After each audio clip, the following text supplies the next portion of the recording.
Да, всем привет. Супер, меня слышно, это уже прекрасно, музыка тоже есть. Я понимаю всю ответственность, которая возложена на меня между моим докладом и вашим походом за бокалом шампанского, который затизерил Сережа, поэтому постараюсь быть оперативной, быстрой и рассказать вам про out-of-stock ловушку, которая бьет не только по прибыли, как мы это знаем, но и в том числе по видимости товара на площадке. Первое, с чего хочется начать, это тоже я буду, наверное, капитан очевидностью, то, что наличие стока — это определенный базовый минимум для того, чтобы работать в e-коме. Если товара нет в наличии, то прежде всего вы теряете деньги, потому что потребитель в этот момент что делает? Он выбирает другой продукт. Ну и в том числе здесь есть подводные камни, потому что, несмотря на то, что пользователь уже лоялен к вашему бренду, он вынужден пробовать что-то новое, и в этот момент вполне вероятно, что его окутает любовью какой-то другой бренд. Собственно, у нас есть подход по тому, как правильно работать с метрикой out of stock, и он заключается из 3 простых шагов. Первое — это мы собираем данные. Мы анализируем платформы, о которых рассказывала Саша сегодня, на предмет in-stock и out of stock. Ну и, конечно, строим модель уходимости для того, чтобы понимать, в какой момент товар зайдет в зону out of stock. Второй момент — это мы ставим цели внутри брендов. Собственно, здесь мы сравниваем метрики out of stock с целевыми значениями, понимаем, когда товар будет в out of stock, и ищем эти допустимые значения, которые согласовываем с брендами и за ними следим. И третий шаг, как раз-таки то, как мы следим за этим, мы выстраиваем алерты. В этом случае мы можем делать 2 вида алертов. Это алерт о том, что SKU уже закончился на стоке, и в этот момент необходимо срочно его допоставить. Но на самом деле более лучшая стратегия — это анализировать вашу уходимость и понимать то, что через неделю или через 10 дней товар закончится, поэтому необходимо заблаговременно поставить товар на Dark Store или на склад. Собственно, данные о стоках — это здорово, поскольку это роскошный максимум в нашем сложном мире e-кома, потому что не все площадки, только маркетплейсы чаще всего делятся стоками, которые есть по продуктам, и есть площадки, на которых важно работать, но вы не знаете, какой у вас сейчас уровень стока на той или иной платформе по каждому товару. Поэтому данные о стоках — это роскошный максимум, который можно получить с помощью нашего Commerce Analytic Tool. И здесь мы собираем данные о количестве каждого товара с разбивкой на склады и дарксторы, которые есть у каждой конкретной площадки. Сейчас количество площадок, которые подключены с точки зрения сбора данных по стокам, их порядка 79, и в том числе это и Озон, Wildberries, но также и сервисы быстрой доставки, такие как Самокат и Retail, это 5. Собственно, как мы это делаем? Наверное, основной вопрос, поскольку площадки, они не настолько гибкие, не всегда готовы отдавать данные по API, как, например, это делает Озон, поэтому нам здесь приходится искать различные исхитрения для того, чтобы это сделать. Мы берем гео, распределяем его на различные периметры благодаря тому, что у нас есть список всех адресов внутри, например, Москвы, и смотрим то, когда этот сток меняется. То есть, условно, внутри Москвы у вас есть много маленьких сегментов, и когда мы видим то, что сток изменился, мы понимаем, что доставка осуществляется уже из другой точки. Соответственно, таким образом мы размечаем нашу карту любого гео и собираем данные о том, какое количество товаров сейчас есть на складе. В прошлом году мы уже рассказывали кейс про то, как управление out-of-стоками меняется и влияет на выручку, и я здесь немного повторюсь для того, чтобы напомнить о том, что out of stock — это капитан очевидность, очень важная метрика, за которой нужно следить для того, чтобы ваши продажи были более высокими. Здесь у нас есть прекрасный кейс с нашим партнером. Я тоже видела его в зале, поэтому большое спасибо за то, что вы выбираете нас. И здесь у нас было 3 этапа. Первый этап, который обозначен на слайде красным, это тот момент, когда за метрикой out of stock никак не следили.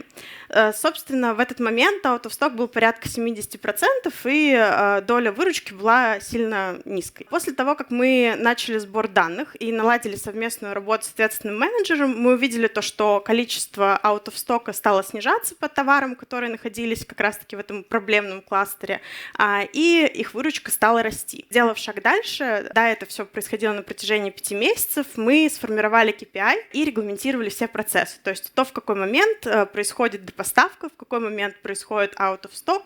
Мы все это связали в понятную, простую схему. Благодаря налаженной системе нам удалось удалось снизить метрику на 38% пунктов за 5 месяцев и увеличить объем продаж на 44%. Кажется, что здорово, все понятно, собственно, на этом и все. Но нет, мы начали задаваться вопросом о том, стоит ли следить за out-of-стоками еще почему-то. Может быть, это влияет еще на какие-то метрики внутри вашей работы с e-com. Здесь, подходя к этому вопросу, мы посмотрели на то, как ранжирует Озон свои карточки. Здесь есть большое количество разных параметров. Это такие параметры, как доставка, скорость, доступность склада близкого, текстовая релевантность карточек. Но нас интересовали те параметры, на которые влияет момент, когда товара нет в наличии.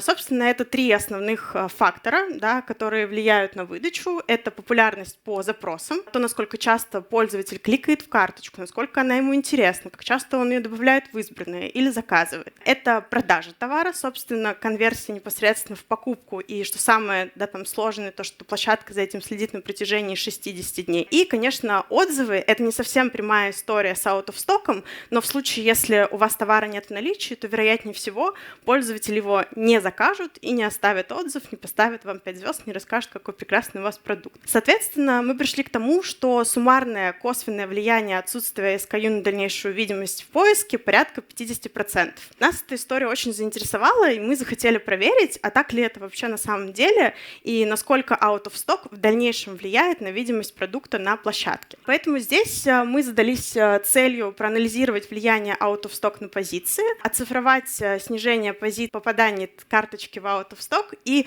как быстро она может в дальнейшем восстановиться. Мы взяли категорию сладостей, мы взяли конкретно шоколад и печенье и проанализировали порядка 1500 карточек в течение 3 месяцев для того, чтобы понять, как далеко карточка откатывается в случае out of stock после того, как появляется вновь, и на какие позиции она в конечном итоге попадает. Первый вывод, к которому мы пришли, он на самом деле звучит как небольшая сказка страшная, то, что 70 товаров с первой страницы, которые до того, как были в отсутствии, были на первой странице, они уходят в out of stock, и после этого они уже не находятся на этих первых страницах и теряют свою видимость. Безусловно, есть карточки, которые иногда даже прирастают после out of stock, но об этом поговорим чуть позже. Я, наверное, смогу объяснить, почему есть процент таких карточек. Собственно, окей, карточки теряют позицию, но насколько сильно они проваливаются в видимости после того, как появляются вновь? Здесь мы пришли к выводу, мы разделили на самом деле всю выдачу на некие кластеры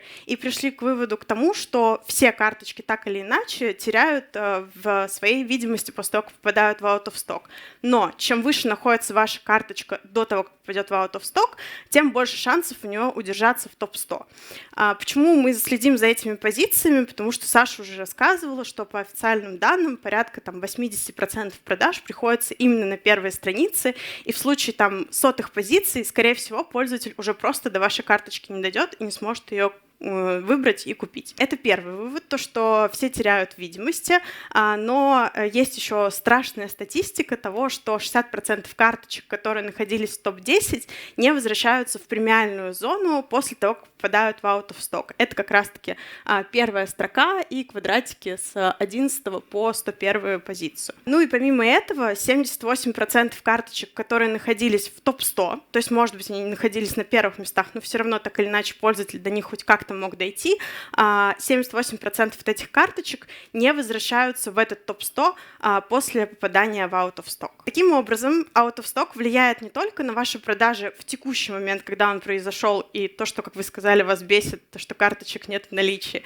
но также он влияет на видимость бренда после того, как карточка восстанавливается в продаже. Помимо того, что пользователь не может найти ее в поиске, скорее всего, это дополнительно еще раз нанесет урон вашим продажам. Ну а для того, чтобы карточки стали снова видимыми, здесь как раз-таки был тот процент, та серая зона, про которую я сказала, что поговорю чуть позже, это карточки, которые по нашей теории восстанавливаются благодаря хорошо проработанному контенту, и благодаря инвестициям, поскольку есть форматы, которые позволяют поднимать карточку выше, но для того, чтобы ее вернуть после out of stock, требуется еще больше инвестиций для того, чтобы карточка обгоняла уже закрепившиеся продукты, которые успели за это время приглядеться пользователям. Поэтому инвестиции, и здесь они потребуют дополнительных затрат для того, чтобы восстановить карточку выдачи. Я пообещала быть краткой, поэтому не буду сильно задерживать. Скажу то, что управление остатками — это важнейшая часть e-com-стратегии вместе с аналитикой. То, что каждый out-of-stock — это не только потеря продаж в моменте, но и риски потерять продажи после того, как карточка вернулась в выдачу. Возвращение этих карточек требует дополнительных инвестиций. Ну и еще один фактор — это то, что на маркетплейсах мы с вами знаем, то, что есть просто бесконечная выдача даже таких же товаров, которые есть у вас, такого же бренда, которые продаются другими реселлерами.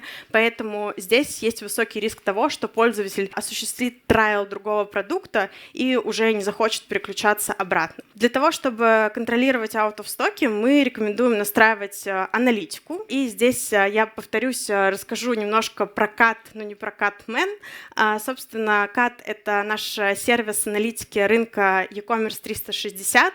Саша сегодня рассказывала о том, что мы анализируем рекламную выдачу, мы анализируем рекламные форматы внутри площадок, но помимо этого у нас есть большое количество разных метрик, куда мы в том числе взяли и out of stock, и продажи. Соответственно, настраивайте сквозную аналитику для того, чтобы не терять свои продажи в будущем. На этом у меня все. Спасибо вам большое. Для того, чтобы оставить заявку на демо в CAT, пожалуйста, сканируйте QR-код.